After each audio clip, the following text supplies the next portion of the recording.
ಅನ್ನದಾತರು, ಆಶ್ರಯದಾತರು ಆದ ಕನ್ನಡ ನಾಡಿನ ಎಲ್ಲ ನನ್ನ ತಂದೆ ತಾಯಿಗಳಿಗೆ ನಿಮ್ಮ ದೊಡ್ಡಣ್ಣನ ಭಕ್ತಿಪೂರ್ವಕವಾದಂತಹ ನಮಸ್ಕಾರಗಳು.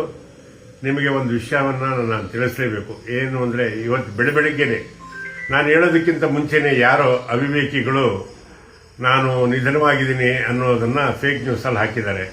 ಅದು ಶುದ್ಧ ಸುಳ್ಳು, ಶುದ್ಧ ಸುಳ್ಳು, ಶುದ್ಧ ಸುಳ್ಳು. ನಾನು ಆರೋಗ್ಯವಾಗಿದ್ದೀನಿ, ನೆಮ್ಮದಿಯಾಗಿದ್ದೀನಿ. ಹಾಗಾಗಿ ಈ ವಿಷಯನ ತಮಗೆಲ್ಲ ತಿಳಿಸ್ಬೇಕು. ನನಗೆ ಬೆಳಗ್ಗೆಯಿಂದ ಮುಖ ತೊಳ್ಕೊಳ್ಳೋದಕ್ಕೂ ಬಿಡ್ತಾ ಇಲ್ಲ.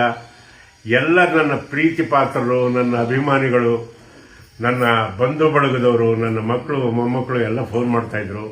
ಅದಕ್ಕೋಸ್ಕರ ಈ ವಿಡಿಯೋ ಮಾಡಿ ನಿಮ್ಗೆ ಆಗ್ತಾಯಿದ್ದೀನಿ. ನಾನು ಆರೋಗ್ಯವಾಗಿದ್ದೀನಿ. ಎಲ್ಲಿವರೆಗೂ ನಿಮ್ಮ ಆಶೀರ್ವಾದ ಚೆನ್ನಾಗಿರುತ್ತೋ ನಾನು 100 ಕಾಲ ಚೆನ್ನಾಗಿರ್ತೀನಿ ಅನ್ನೋದೇ ನನ್ನ ನಂಬಿಕೆ. ನನ್ನ ಮೇಲೆ ಈ ರೀತಿ ಪ್ರೀತಿ ವಿಶ್ವಾಸ ಇಟ್ಟಿದ್ದಕ್ಕೆ ಎಲ್ಲರಿಗೂ ವಂದನೆ.